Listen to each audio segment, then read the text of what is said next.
Hello everyone दिनै थाखो 8नि English साबजेक्टनि लेसन नम्बर 4 डक्सरी लार्न्स एबाउट द पन्चायत बे आयदाखौ सावरायनो थाखाय आखायाव लानाय जादों। बे आयदाखौ सावरायनायनि सिगां बेवहाय पिंक बेकग्राउन्डजों थानाय बाथ्राखौ गिबियावनो सावरायग्रोनो आखायाव लानाय जाबाय।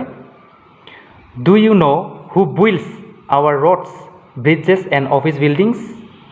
नोंसोरो मिथिगौ ना जों थाबायनाय बै लामा, दालां आरो अफिसफोरखौ सोर लुयो?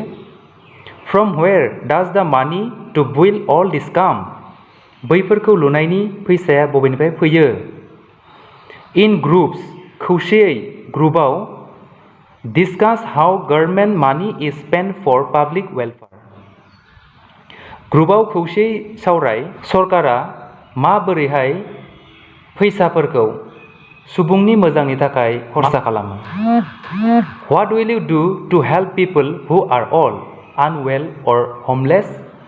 नोंसोरो गोरिब थाखोनि सुबुं एबा बोराय सुबुं एबा सोलेरारि बेंगुरा सुबुंफोरखौ माबोरै हेफाजाब होगोन? In this lesson, you will read about how panchayat spend money for the people. बे आयदानि गेजेरजों नोंसोरो मिथिना मोनगोन दि पन्चायत अफिसा माबोरैहाय मानसिफोरनि मोजां खामानिनि थाखाय माबोरै फैसा खरसा खालामो। Doksari is a student of class 8 of Disangmukh जनजाति हाई स्कुल। डक्सरीया दिसांमुख जनजाति गोजौ फरायसालिनि 8 थाखोआव फरायनाय सासे फरायसुलि। हार बाबु फादार कनके मिली takes her to school on his bicycle. बिनि बिफा कनके मिलिया बिखौ साइकेलाव दैखांनानै फरायसालियाव लाङो। She loves the bicycle ride for she gets to know new things every day. बियो साइकेलाव गाखोनानै फरायसालियाव थांनो मोजां मोनो मानोना बियो साइकेलाव गाखोनानै बिफाजों थाङोब्ला बिफाजों रायलायनानै बियो गोदान बाथ्रा सानफ्रोमबो मिथिनानै मोनो। डक्सरी means a necklace of beads the missing usually wear in festival time. डक्सरीनि ओंथिया जाबाय मिसिं माहारिनि आइजोआ फोरबोनि समाव गोदोनायाव गाननाय मुक्तानि माला। डक्सरी Isn't that your panchayat office बाबु?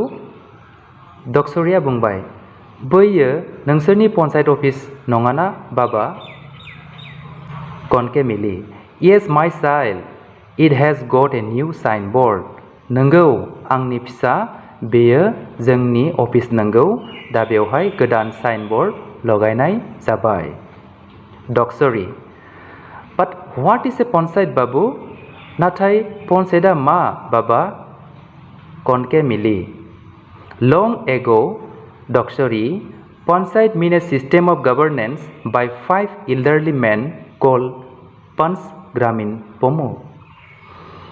गोदो पन्चायत होननानै बुङोब्लाथाय साबा बैसोगोरा एबा गियान गोनां सुबुंफोरा खुंनाय मोनसे अफिसमोन आरो बिसोरखौ पंच ग्रामीण प्रमुख होननानै बुंनाय जायोमोन। Their work was the rule. बिसोरनि बुंनाय बाथ्राफोरानो आयेनमोन।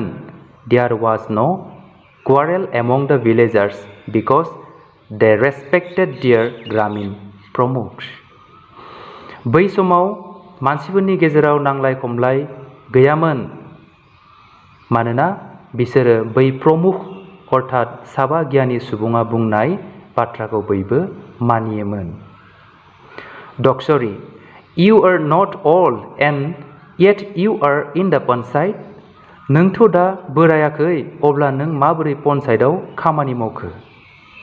कनके मिली You see, nowadays everyone who is above 21 can contest panchayat election. नों नाय दानि दिनाव जायखिजाया 21 बोसोर बैसोनि एबा 21 बोसोर बारनाय जायखिजाया सुबुङानो पन्चायतआव इलेक्शननि गेजेरजों बाहागो लानो हायो। A panchayat is the body that is responsible for the development of villages. पन्चायतआ जाबाय मोनसे अंग जेरावनोखि जायखिजाया गामिनि जौगानायनि थाखाय बिसोरो बिबान लानो हायो आरो बिसोरनि आखायाव गामिनि जौगानायनि दायथ'आ थायो।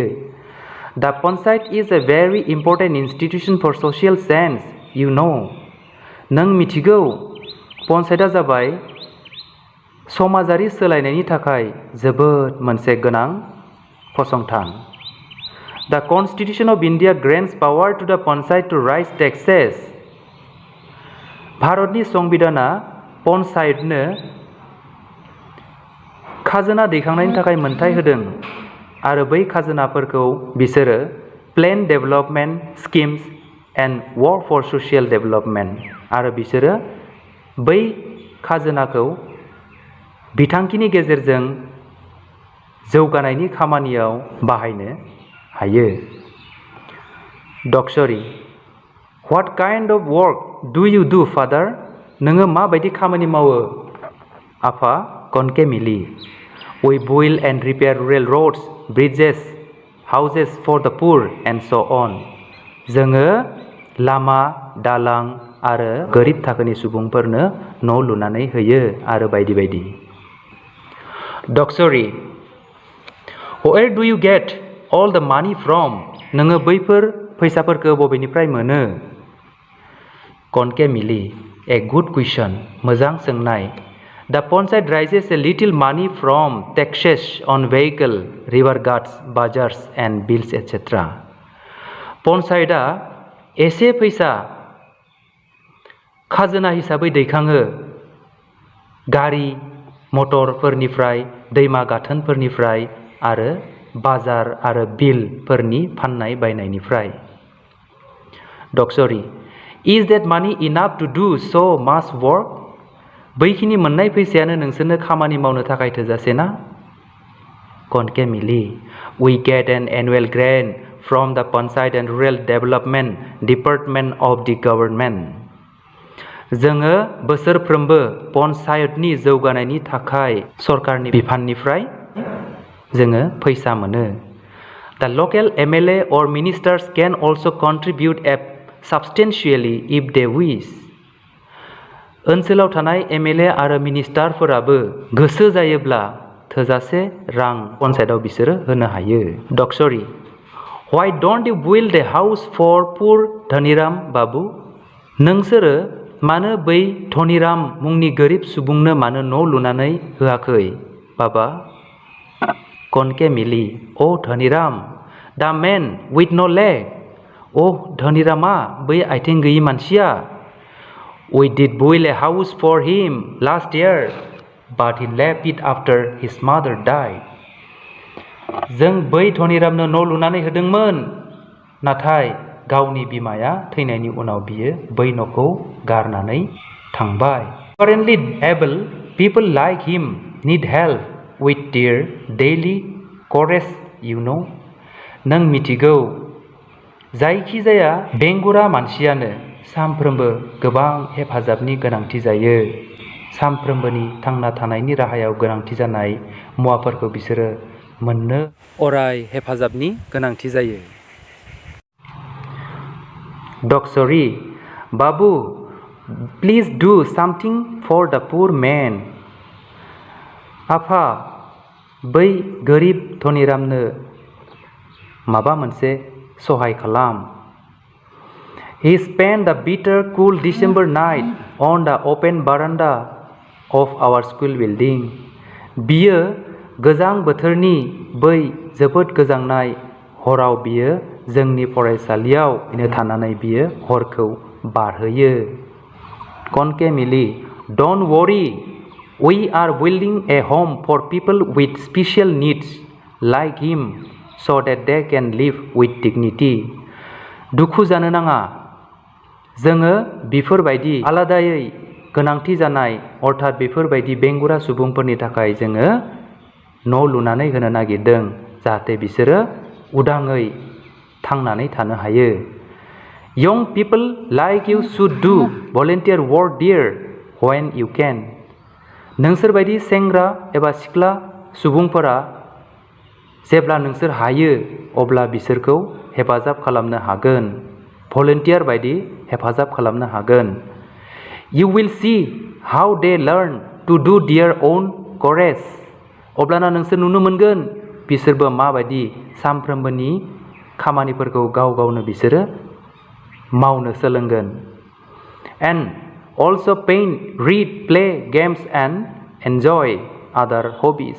आरो नुनो मोनगोन नोंसोरो बिसोरबो माबायदि सावगारि आखिनो रोंगोन, फरायनो रोंगोन आरो खेलाबो गेलेनो रोंगोन आरो गावसोरनि सानफ्रोमबो जिउआव खामानि मावनो मोजां मोननाय खामानिखौ बिसोरबो मावनानै रंजागोन। You will see how such people can lead normal happy lives and learn to be independent। आरो अब्ला नोंसोरो नुनो मोनगोन मानसिफोरा माबायदि साधारन जिउ खुंनायाव रंजानाय मोनो, थिग बिदिनो बिसोरबो माबोरैहाय उदाङै बिसोरबो थांना थानो सोलोंदों। Doksuri, thank you बाबु, I will help you in the panchayat work। डक्सरिया बुंबाय, गोजोन्थों बाबा, आं नोंखौ पन्चायतनि खामानियाव हेफाजाब होगोन। So student, दिनैनि सावरायनाय आयदा डक्सरि लार्न्स एबाउट दा पन्चायतनि आयदाखौ जोङो सुंद'यै बेखिनिखौनो सावरायबाय। गोजोन्थों।